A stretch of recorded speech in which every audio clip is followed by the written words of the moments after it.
Hello बच्चों, मैं आशुतोष मिश्रा एक बार फिर से आप लोगों के साथ में। और आज हम लोग क्लास 12 का इलेक्ट्रोस्टैटिक्स का एक बहुत इंपॉर्टेंट टॉपिक और बहुत इंटरेस्टिंग टॉपिक पढ़ने वाले हैं, इलेक्ट्रिक डाइपोल। अभी तक हम लोगों ने इलेक्ट्रिक चार्ज के बारे में पढ़ा, फिर कूलम्स लॉ पढ़ा है, फिर इलेक्ट्रिक फील्ड लाइंस क्या होती हैं, इलेक्ट्रिक फील्ड क्या होती है। ये 4 लेक्चर अभी आपके इलेक्ट्रोस्टैटिक्स में हुए हैं। अगर आपने इनमें से कोई भी लेक्चर मिस किया है तो आप यूट्यूब में बूस्ट प्लस एकेडमी सर्च कर सकते हैं और उसकी प्लेलिस्ट में जा करके इलेक्ट्रोस्टैटिक्स के आप इन वीडियोस को देख सकते हैं। आज इलेक्ट्रोस्टैटिक्स की इसी सीरीज़ में हम लोग अपना 5वां लेक्चर आज करने वाले हैं, इलेक्ट्रिक डाइपोल। अगर ये बोर्ड एग्ज़ाम के पॉइंट ऑफ व्यू से देखा जाए तो बहुत इंपॉर्टेंट है, क्योंकि इससे प्रूवमेंट आने के चांसेस बहुत रहते हैं। इसके अलावा न्यूमेरिकल भी आ सकते हैं। इसमें हमको एक इलेक्ट्रिक डाइपोल एक अरेंजमेंट होता है, इसके बारे में पढ़ना होता है, और उसकी वजह से इलेक्ट्रिक फील्ड कहाँ कहाँ जनरेट होती है, किस तरीके से इलेक्ट्रिक फील्ड को हम लोग फाइंड कर सकते हैं, इसके बारे में हम लोग को सीखना होता है। तो सबसे पहले हम लोग समझते हैं इलेक्ट्रिक डाइपोल क्या होता है। इलेक्ट्रिक डाइपोल का मतलब सिंपल सा होता है, जैसे मैंने कहीं पर एक अरेंजमेंट बनाया है, ये -q चार्ज, ये +q चार्ज, और मैंने बोल दिया इनके दोनों के बीच की डिस्टेंस 2l, ये इसका सेंटर है, ये जो भी डिस्टेंस है उसका सेंटर O। तो मैंने क्या किया है, एक माइनस चार्ज एक +q चार्ज। अब ये -q चार्ज है, ये +q चार्ज है, यानी कि दोनों चार्जेस का मैग्नीट्यूड सेम है, लेकिन प्रॉपर्टी अलग है, नेचर अलग है कि ये पॉजिटिव चार्ज है, ये नेगेटिव चार्ज है। तो मैंने सेम मैग्नीट्यूड के पॉजिटिव और नेगेटिव चार्ज को एक डायरेक्शन, एक डिस्टेंस 2l की दूरी पर एक दूसरे से रख दिया है। और ये जो डिस्टेंस 2l आपको दिखाई पड़ रही है, ये बहुत ही शॉर्ट डिस्टेंस है। शॉर्ट का मतलब नैनोमीटर, माइक्रोमीटर में या मिलीमीटर में बहुत ही छोटी सी डिस्टेंस है, यानी कि दो इक्वल एंड अपोजिट चार्जेस को एक बहुत ही शॉर्ट डिस्टेंस पर एक दूसरे से दूर रख दिया गया है, और यही मेरा अरेंजमेंट बना हुआ है इलेक्ट्रिक डाइपोल। अब इसमें खास बात क्या है, इसमें सबसे खास बात बस इतनी हमको ध्यान रखनी होती है, किस चीज़ को हम इलेक्ट्रिक डाइपोल बोल सकते हैं, किस अरेंजमेंट को बोलेंगे, जब इक्वल एंड अपोजिट चार्जेस रखे होंगे एक दूसरे से किसी डिस्टेंस पर, किसी शॉर्ट डिस्टेंस पर। यानी कि अगर मैं यहाँ पे -2q लिख देता है, यहाँ +q लिख देता है, तो इलेक्ट्रिक डाइपोल लेना होता है। अगर मैंने यहाँ पे -2q लिखा होता है, यहाँ पर +2q चार्ज लेता है, तब ये क्या हो जाता है, इलेक्ट्रिक डाइपोल हो जाता है। अगर मैं से -4q इसको +4q लेता हूँ, तो तब भी ये क्या हो जाता है, इलेक्ट्रिक डाइपोल। तो इलेक्ट्रिक डाइपोल की अगर हम सिंपल सी डेफिनेशन लिखना चाहें तो क्या लिख सकते हैं, it is an arrangement in which two equal and opposite charges kept at short distance। इसको डिस्टेंस की बात करें तो नैनोमीटर में हो सकती है, माइक्रोमीटर, मिलीमीटर, सेंटीमीटर, यानी कि क्वेश्चन के हिसाब से या नॉर्मल जनरल एनालिसिस के हिसाब से जो भी डिस्टेंस होगी वो कम होगी, बहुत छोटी सी डिस्टेंस होगी। तो क्या मैंने देखा यहाँ पे, design arrangement in which two equal and opposite charges. अब इक्वल एंड अपोजिट चार्जेस का मतलब हमें सबसे ज़्यादा यहाँ पर समझना है इक्वल अपोजिट का। इक्वल अपोजिट का मतलब है same in magnitude but different in nature, यानी कि एक पॉजिटिव एक नेगेटिव, लेकिन मैग्नीट्यूड दोनों के सेम। उनको कैसे रख दिया जाता है, एट शॉर्ट डिस्टेंस पे। अब मैंने डिस्टेंस ये 2l ही क्यों ली है, क्योंकि यहाँ पर ये हमारी मैथ के लिए मैंने पीछे लिया हुआ है। जो मैथ्स होती है, फिजिक्स में भी प्रूवमेंट्स होते हैं, उन प्रूवमेंट को सिंपल करा सकता है। तो जब भी डाइपोल को की आप बात करेंगे तो दोनों चार्जेस के बीच के डिस्टेंस को 2 के टर्म में लेते हैं। जो भी इसका कोफिशिएंट होता है वो हम लोग 2 रखते हैं। क्यों, अगर ये सेंटर है तो ये हो जाएगी डिस्टेंस l, और ये भी डिस्टेंस हो जाएगी l। ऐसा करने से क्या होता है कि इसकी जो भी मैथ होती है, जो इसके प्रूवमेंट हम करेंगे, वो करने में हमको आसानी होती है। तो ये आपको समझ में आ गया, ये होता है इलेक्ट्रिक डाइपोल। इसी में एक चीज़ आती है डाइपोल मोमेंट, जिसका बार बार यूज़ होगा क्वेश्चन में, डाइपोल मोमेंट। डाइपोल मोमेंट को P से रिप्रेजेंट किया जाता है, और ये होता क्या है, Q × 2l, यानी कि चार्ज के मैग्नीट्यूड का मल्टीप्लिकेशन जो होता है वो 2l से करा दिया जाता है, यानी कि इनके बीच की डिस्टेंस से करा दिया जाता है। क्रॉस प्रोडक्ट है, इसका मतलब डाइपोल मोमेंट क्या होती है, एक वेक्टर क्वांटिटी होती है, वेक्टर क्वांटिटी। और डाइपोल मोमेंट का जो डायरेक्शन होता है वो नेगेटिव टू पॉजिटिव होता है, ये भी चीज़ आपको याद रखनी है। डायरेक्शन ऑफ डाइपोल मोमेंट वो होगी हमेशा नेगेटिव टू पॉजिटिव।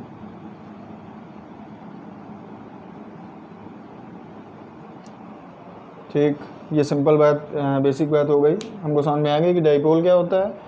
डाइपोल में दो इक्वल अपोजिट चार्जेस को एक छोटी सी डिस्टेंस के बीच में, एक शॉर्ट डिस्टेंस के बीच में दो चार्जेस को रख दिया जाता है। इसी अरेंजमेंट को हम क्या बोलते हैं, डाइपोल मोमेंट, डाइपोल बोलते हैं। और हमेशा जब भी हम डिस्टेंस लेंगे उसका कोफिशिएंट जो भी होगा वो टू का कोफिशिएंट लेंगे, क्योंकि हमें हर चीज़ सेंटर के रिस्पेक्ट में यहाँ पर बात करनी होती है। जब भी हम किसी भी चीज़ की डिस्टेंस, डाइपोल से डिस्टेंस मेजर करेंगे तो उसके सेंटर के रिस्पेक्ट में करेंगे। कैसे करेंगे, जब हम ये आगे इम्प्रूवमेंट करेंगे तब आपको बताते हैं। इसके अलावा इसमें एक चीज़ और रहती है, डाइपोल मोमेंट। उसका सिंपल सा मतलब होता है मैग्नीट्यूड का मल्टीप्लिकेशन दोनों चार्जेस के बीच की डिस्टेंस से कर दिया जाता है। अभी क्रॉस प्रोडक्ट है, यानी कि जो डाइपोल मोमेंट होता है वो वेक्टर क्वांटिटी होती है, और डाइपोल मोमेंट का जो डायरेक्शन होता है वो नेगेटिव टू पॉजिटिव होता है। ये हो गई इतनी बेसिक बात। अब हम लोग इस डाइपोल की वजह से इलेक्ट्रिक फील्ड निकालेंगे। Electric field due to dipole अलग अलग पोजीशन में निकालना होगा। मेरे लिए दो पोजीशंस होती हैं, और तीसरा जो होता है वो जनरल केस होता है। कोशिश करूँगा इस लेक्चर में ही तीनों केसेस हो जाएं। अगर नहीं हो पाता तो इसके लिए अगला लेक्चर बनाना पड़ सकता है। लेकिन अभी हम लोग क्या करते हैं, पहला केस सॉल्व करते हैं। इसको नोट आप लोगों ने कर लिया होगा, ठीक है। अब इसको रफ करता हूँ और अब हम लोग आगे बढ़ते हैं। ये बहुत इंपॉर्टेंट टॉपिक है बोर्ड के लिए, क्योंकि इसका जो फर्स्ट मैं आपको बता रहा हूँ जो केस होता है जिसमें कि हम लोग इलेक्ट्रिक फील्ड निकालते हैं ड्यू टू डाइपोल, वो तो बहुत ही इंपॉर्टेंट होता है। वो कई बार आया भी है लास्ट ईयर, और इसके अलावा यहाँ से न्यूमेरिकल भी अच्छे बन जाते हैं डाइपोल की वजह से। इसलिए इस टॉपिक को आपको बहुत ही ध्यान से पढ़ना है, और बहुत ही सिंपल सा टॉपिक है, और बहुत ही इसके प्रूवमेंट को करने में मज़ा भी आता है। अगर आप लोग एक दो बार प्रैक्टिस करेंगे तो बड़ी आसानी से आप लोग इसके प्रूवमेंट्स को कर सकते हैं। अगर आपने पहले के लेक्चर नहीं देखे हैं तो आप लोग पहले के लेक्चर देख लीजिए, क्योंकि जब तक हमको इलेक्ट्रिक चार्ज और इलेक्ट्रिक फील्ड लाइंस वगैरह का कॉन्सेप्ट नहीं पता होगा, वैसे ही अब धीरे धीरे हम लोग आगे बढ़ते जाएंगे। इलेक्ट्रिक फ्लक्स या गॉसेस थ्योरम आएगी तो हम लोग को प्रॉब्लम हो सकती है। इसलिए आप लोग पिछले जो भी लेक्चर्स हैं वो भी ज़रूर देखें, ठीक है। अब हम लोग फर्स्ट केस सॉल्व करेंगे। इसमें तीन तरीके से इलेक्ट्रिक फील्ड निकाली जा सकती है, दो तरीके से बल्कि। तीसरा जनरल केस होता है कि एक बार इलेक्ट्रिक फील्ड हम लोग इसकी लाइन ऑफ एक्सेस पे, लाइन जॉइनिंग सेंटर्स पे निकालेंगे। दूसरी बार हम लोग इलेक्ट्रिक फील्ड निकालते हैं परपेंडिकुलर बाइसेक्टर पे। वो किस तरीके से होता है वो हम लोग देखते हैं।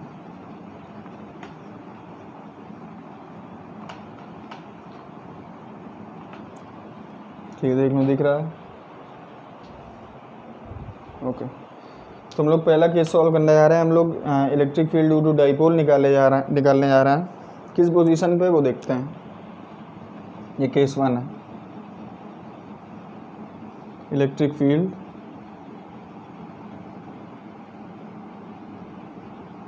ड्यू टू डाइपोल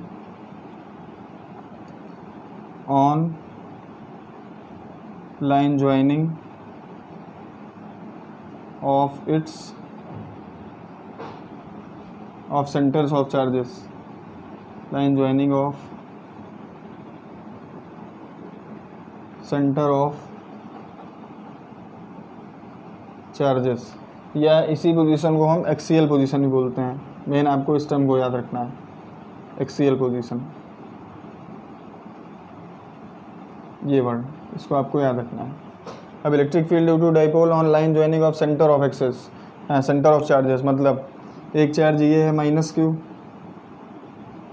एक चार्ज ये है प्लस क्यू। इनके बीच की डिस्टेंस सेंटर से ली जाएगी। भाई तो ये सेंटर इसका है, ये सेंटर इसका है, तो इनके बीच की डिस्टेंस जो भी है वो मैंने बोला 2 के कोफिशिएंट में। और ये बहुत छोटी डिस्टेंस होगी, यहाँ पर बनाने को मैं आपको दिखा रहा हूँ, वैसे डिस्टेंस बहुत छोटी मानी जाती है। ये डिस्टेंस मैंने मान लिया ये है 2L, ये इसका सेंटर हो गया डाइपोल का, ये डिस्टेंस है 2L, और ये सेंटर इसका हो गया O। अभी सेंटर है इसलिए ये भी डिस्टेंस, ये L हो गई, और ये डिस्टेंस भी L हो गई। ये मेरा बन गया डाइपोल। दो इक्वल एंड अपोजिट चार्जेस एक दूसरे से 2L डिस्टेंस पर रखे हुए हैं। अब हमें क्या करना है, इसके सेंटर को जोड़ने वाली लाइन, यानी कि अलोंग लाइन ज्वाइनिंग सेंटर्स, वहाँ पर हमको इलेक्ट्रिक डाइपोल निकालना है। मतलब कहीं पर इसी लाइन पर कोई एक पॉइंट मैंने यहाँ पर मान लिया P, इस पॉइंट पर हमको इलेक्ट्रिक फील्ड निकालनी है इस डाइपोल की वजह से। बात आप लोगों को समझ में आ गई। इसके सेंटर को जो भी लाइन मिला रही है उसी के अलोंग कोई भी पॉइंट होगा, लेकिन एक्सेस पे होगा, यानी कि यहाँ पर नहीं हो सकता, यहाँ पर हो सकता है, यहाँ पर हो सकता है, यहाँ पर हो सकता है, यानी कि इस लाइन के अलोंग ही होना चाहिए। तो मैंने एक पॉइंट ले लिया है P, इस पॉइंट P पर हम लोग निकालेंगे क्या, इलेक्ट्रिक फील्ड इन दोनों चार्जेस की वजह से। और मैंने आपको बोला जो भी डिस्टेंस ली जाएगी डाइपोल से वो हमेशा सेंटर से ली जाती है। डाइपोल के रिस्पेक्ट में जो भी डिस्टेंस ली जा रही हो किसी भी पॉइंट की, वो हमेशा सेंटर से ली जाएगी। मैं यहाँ पे लिख दे रहा हूँ, note all distance for dipole measure from its centre. जो भी डिस्टेंस जिस भी पॉइंट की ली जाएगी वो डाइपोल के सेंटर से ली जाती है। तो अगर मैंने ये P पॉइंट माना है तो हमने मान लिया कि जो इसके सेंटर से इस पॉइंट P की डिस्टेंस है वो है x डिस्टेंस पर कोई एक पॉइंट P है जिस पर हमको इलेक्ट्रिक फील्ड निकालनी है इस डाइपोल की वजह से। ठीक, हमको इस पॉइंट P पर इलेक्ट्रिक फील्ड निकालनी है इन दोनों चार्ज इस डाइपोल की वजह से, और इस पॉइंट P की जो डिस्टेंस है डाइपोल के सेंटर से वो कितनी है, x है। अब अगर हम लोग इस पॉइंट P की दोनों चार्जेस से डिस्टेंस की बात करें तो इस चार्ज से जो इस पॉइंट P की डिस्टेंस है वो कितनी है, ये L और ये x, यानी कि इस पॉइंट की डिस्टेंस माइनस Q चार्ज से है x प्लस L। और अगर इस वाले चार्ज से बात करें तो ये पूरा x से इस L को माइनस कर दें तो इतनी डिस्टेंस आ जाएगी, यानी कि x माइनस L ये डिस्टेंस है। ये क्यों किया है, क्योंकि हम लोग इलेक्ट्रिक फील्ड इंटेंसिटी निकालते हैं तो हमको डिस्टेंस की ज़रूरत पड़ती है। अब हम लोग इलेक्ट्रिक फील्ड की बात करते हैं। अगर इस प्लस Q की चार्ज की वजह से इस पॉइंट पे इलेक्ट्रिक फील्ड की बात करें तो डायरेक्शन क्या होगी, हमें पता है इलेक्ट्रिक फील्ड की डायरेक्शन हमेशा पॉजिटिव चार्ज से क्या होती है, अवे फ्रॉम पॉजिटिव चार्ज होती है, जबकि नेगेटिव में टूवर्ड्स पॉजिटिव चार्ज होती है।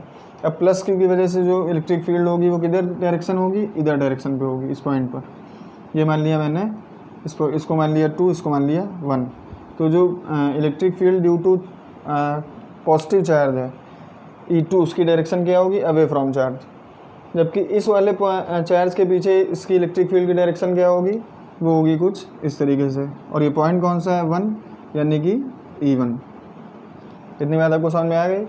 पॉजिटिव चार्ज Q की वजह से जो पॉइंट P पर जो डायरेक्शन है इलेक्ट्रिक फील्ड की वो होगी अवे फ्रॉम चार्ज, यानी कि इस डायरेक्शन पे, जबकि नेगेटिव चार्ज की वजह से टूवर्ड्स चार्ज, जिसको बोल दिया हमने E1। अब हमको इस पॉइंट पर निकालनी है इलेक्ट्रिक फील्ड, तो यहाँ पर दो इलेक्ट्रिक फील्ड हमको दिखाई पड़ रही हैं, एक E2 इस डायरेक्शन में है, जबकि एक E1 इस डायरेक्शन में, यानी कि यहाँ पर अगर हम E नेट निकाल लें तो हमको इलेक्ट्रिक फील्ड की वैल्यू P पॉइंट पर पता चल जाएगी। अब हम लोग E नेट निकालते हैं, E नेट। तो एक बात तो पक्की है कि दोनों की डायरेक्शन अलग अलग है, तो दोनों का क्या निकालेंगे, हम डिफरेंस निकालेंगे। अब E1 माइनस E2 होगा कि E2 माइनस E1 होगा, ये हमको चेक करना है, यानी कौन सी इलेक्ट्रिक फील्ड ज़्यादा पावरफुल होगी, कौन सी इलेक्ट्रिक फील्ड की वैल्यू ज़्यादा बड़ी होगी, किससे किसको माइनस करें। अगर माइनस Q चार्ज वाली इलेक्ट्रिक फील्ड की बात करें पॉइंट P पर, तो हमें दिखाई पड़ रहा है P की डिस्टेंस माइनस Q चार्ज से ज़्यादा दूर है, यानी कि इसकी इलेक्ट्रिक फील्ड भी क्या होगी, कुछ कमज़ोर होगी। अगर E2 के रिस्पेक्ट में देखोगे, E2 वाला जो चार्ज है वो P से उसकी डिस्टेंस बहुत कम है, बहुत शॉर्टेज डिस्टेंस पर रखा हुआ है, यानी कि E2 वाली जो प्लस Q चार्ज की वजह से जो E2 इलेक्ट्रिक फील्ड है वो ज़्यादा पावरफुल होगी किसके कंपेरिजन में, E1 के। यानी कि एक चीज़ हमको यहाँ से समझ में आ गई, जो E2 है वो ग्रेटर देन E1 है। इतनी बात हमको यहाँ से समझ में आ गई। यानी कि एक बात पक्की हो गई कि हम जब E नेट निकालेंगे तो हम क्या करेंगे, E2 माइनस E1। ठीक, इससे हमारा क्या निकल के आएगा, E नेट निकल के आएगा। अब हम लोग E2 और E1 की वैल्यूज़ रखते हैं। हमने पढ़ा हुआ है इलेक्ट्रिक फील्ड इंटेंसिटी क्या होती है, ये इलेक्ट्रिक फील्ड जब भी निकालने की बात आती है तो फार्मूला क्या होता है, equal to KQ upon R²। ये फार्मूला हमने पढ़ा हुआ है। किसी भी इलेक्ट्रिक फील्ड निकालने के लिए हम क्या करते थे, किसी भी एक टेस्ट चार्ज को किसी भी चार्ज के रिस्पेक्ट में रख दिया जाता था, उस टेस्ट चार्ज पर इस वाले चार्ज की वजह से जो भी फोर्स लगता था उससे टेस्ट चार्ज को डिवाइड कर देते, यानी F अपॉन Q कर देते थे, तो मेरा आ जाता था E equal to KQ upon R²। ये क्या होती थी, वेक्टर क्वांटिटी होती थी, ये भी हमको मालूम है। तो बहरहाल मेरा ई नेट हमको मिल गया है E2 माइनस E1। अब हमको वैल्यूज़ रखनी है। तो E2 यानी कि प्लस क्यू चार्ज की वजह से इलेक्ट्रिक फील्ड कितनी है कि Q अपॉन आर स्क्वायर। अब R का मतलब हुआ उस चार्ज से पॉइंट P के डिस्टेंस। तो इस चार्ज से पॉइंट P की डिस्टेंस कितनी है वो निकालने के इस x को इस L से माइनस कर दें तो इतनी डिस्टेंस हमको मिल जाएगी। ये कितनी डिस्टेंस होगी, ये होगी x माइनस L। जबकि अगर इस चार्ज के लिए डिस्टेंस की बात करें तो ये पूरी डिस्टेंस होगी मेरी x प्लस L। कैसे, ये पूरा x और इतना L, x प्लस L।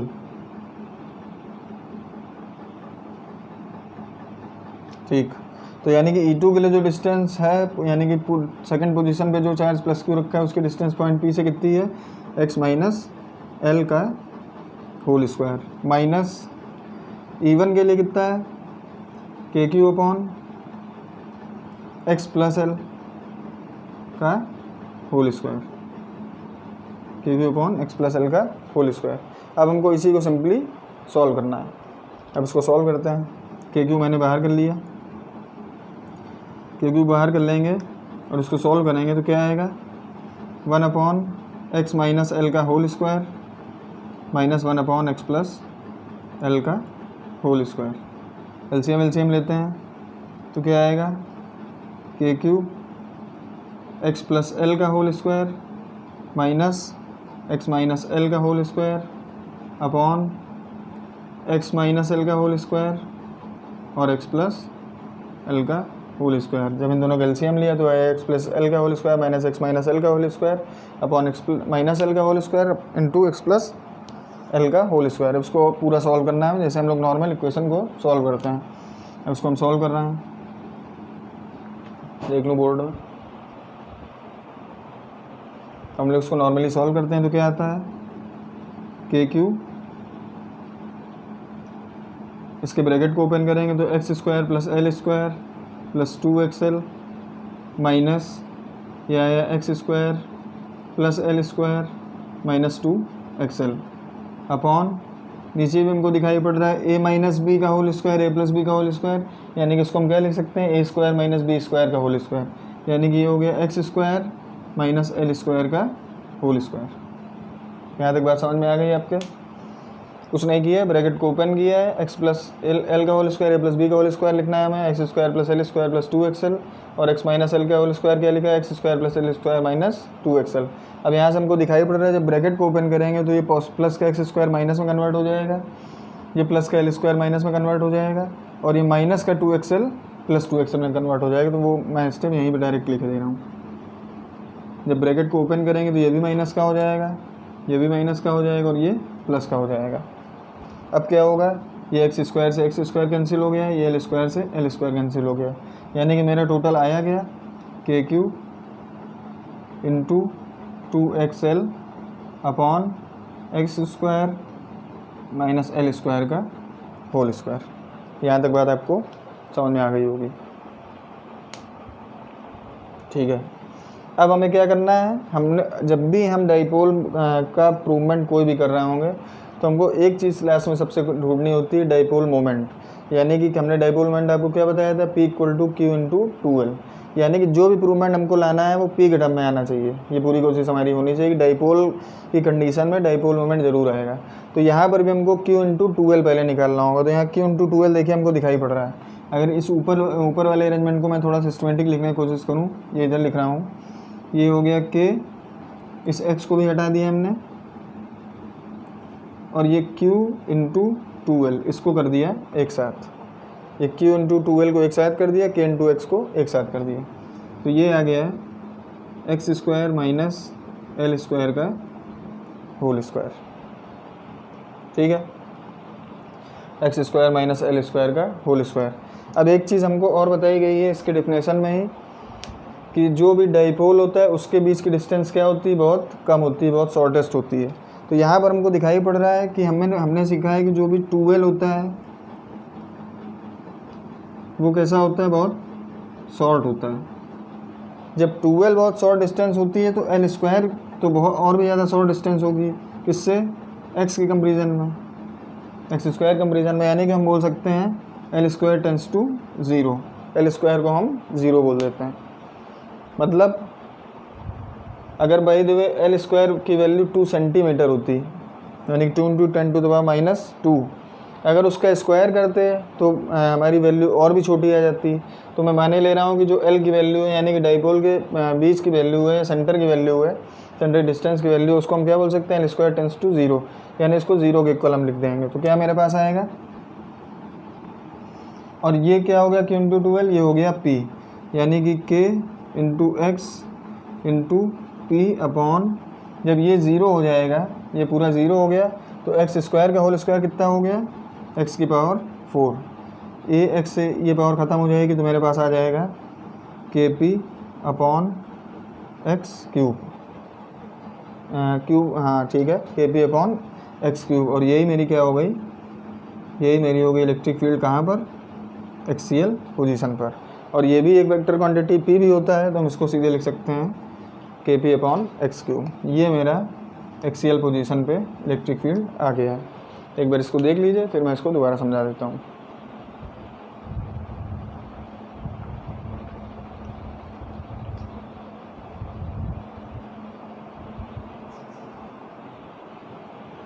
बल्कि यहाँ पर एक मिस्टेक हुई है, 2XL + 2XL, ये हो जाएगा 4XL, ये जो होगा ये 4XL हो जाएगा। तो इसको 2 × 2XL में मैं ब्रेक कर ले रहा हूँ, यानी कि यहाँ से जो भी आएगा वो आएगा 2KP। ये 2K आपका साथ में चल रहा है, ये आपको ध्यान रखना है, जल्दबाजी में इस तरीके की गलती नहीं होनी चाहिए जो मुझसे हो गई है। तो एक्सियल पोजीशन में क्या इलेक्ट्रिक फील्ड आ गई, 2KP अपॉन एक्स क्यूब। यहाँ मैंने केवल एक 2XL ले लिया था, जबकि यहाँ 2XL + 2XL क्या होगा, 4XL होगा। तो एक्सियल, सबसे पहले एक्सियल पोजीशन होती क्या है कि डाइपोल के जो चार्ज होते हैं उनके सेंटर्स के अलॉन्ग जो एक लाइन है, उस लाइन पर कहीं एक पॉइंट होगा जिस पर हमको इलेक्ट्रिक फील्ड निकालनी होगी। तो यहाँ पर दोनों चार्ज के बीच की सेंटर को मिलाने वाली जो लाइन थी वो ये थी, इसी के अलॉन्ग मैंने P पॉइंट यहाँ मान लिया। आप यहाँ पर भी मान सकते हैं, यहाँ पर भी मान सकते हैं, डिस्टेंस पर डिपेंड करेगा कि कितनी छोटी बड़ी होती जा रही है। मैंने P यहाँ पर माना और उसके सेंटर से इस पॉइंट P की डिस्टेंस को मान लिया x। अब हमने क्या चेक करा, इस पॉइंट P पर इन दोनों चार्ज की वजह से इलेक्ट्रिक फील्ड मैंने देखा -Q की वजह से जो इलेक्ट्रिक फील्ड होगी ये नेगेटिव चार्ज है, यानी कि अवे टूवर्ड्स चार्ज होगी, यानी कि E1 इसको नाम दे दिया। जबकि पॉजिटिव चार्ज से जो भी इलेक्ट्रिक फील्ड होती है वो अवे फ्रॉम चार्ज होती है, यानी कि E2, ये हो गया। इस पॉइंट P पर अब हमने निकालनी है नेट इलेक्ट्रिक फील्ड। तो नेट इलेक्ट्रिक फील्ड के लिए जो सबसे ज़रूरी चीज़ है कि E1 > E2 होगा या E2 > E1 होगा। ऑब्वियस सी बात है, +Q चार्ज के पास में P पॉइंट है, यानी कि +Q जो भी इलेक्ट्रिक फील्ड जनरेट करेगा उसकी पावर ज़्यादा होगी, तो E2 > E1, यानी कि जो नेट निकालेंगे वो आएगा E2 - E1।